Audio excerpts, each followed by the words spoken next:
Good morning, folks. So this laptop has come into me wouldn't power on. Did a wee bit of troubleshooting on it previously to find that one of the wee diodes in the motherboard had broken off, which is causing a short on the laptop.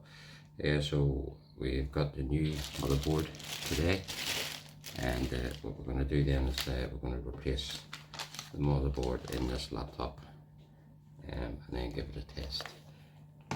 So we'll have to strip this laptop down, take everything off it, and install the new motherboard.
Okay, so that's the new motherboard installed. So all we got to do now is test it out, make sure it powers up.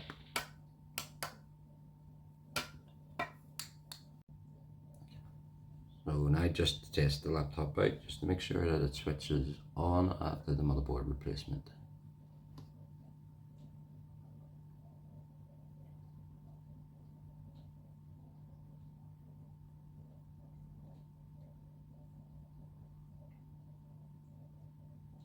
There we go.